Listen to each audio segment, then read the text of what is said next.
ഇത് പോർക്കാന്ന് പറഞ്ഞാൽ ആരെങ്കിലും വിശ്വസിക്കുമോ? നമ്മുടെ നാട്ടിലൊക്കെ ഫാറ്റോട് കൂടിയതല്ലേ മേടിക്കാൻ കിട്ടുക, പക്ഷേ സിംഗപ്പൂരിൽ ഇങ്ങനെയും കിട്ടും. ഫ്രൈ ചെയ്യാൻ വേണ്ടിയിട്ട് ആദ്യം ഞാൻ പ്രഷർ കുക്ക് ചെയ്തെടുത്തു, കുറച്ച് ഉപ്പും മഞ്ഞപ്പൊടിയൊക്കെ ഇട്ടിട്ട്. അപ്പോൾ കിട്ടിയ സ്റ്റോക്കാണ് കേട്ടോ ഇത്. വേണമെങ്കിൽ നമുക്കിത് സൂപ്പൊക്കെ ഉണ്ടാക്കാൻ എടുക്കാം. ഞാൻ മാരിനേറ്റ് ചെയ്യാൻ വേണ്ടിയിട്ട് 2 ടീസ്പൂൺ മുളക് പൊടിയും 1 ടീസ്പൂൺ മഞ്ഞൾപ്പൊടിയും പിന്നെ കുറച്ച് ഗരം മസാല, അതും ഞാനൊരു 3/4 ടീസ്പൂണോളം എടുത്തിട്ടുണ്ട്.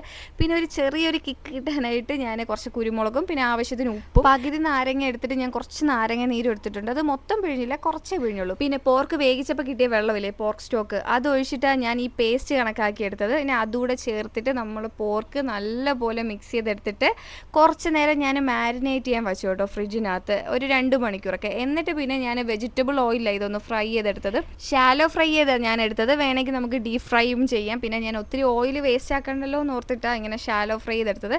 ഇതിന് കുറച്ച് കറിവേപ്പില കൂടെ ഉണ്ടായിരുന്നെങ്കിൽ ഭയങ്കര ടേസ്റ്റ് ആയിരുന്നു കേട്ടോ. നല്ല മണവും നല്ല ടേസ്റ്റും ഒക്കെയാണ്. അപ്പോൾ പോർക്ക് കിട്ടുമ്പോൾ ഇങ്ങനെ ഉണ്ടാക്കി നോക്ക്.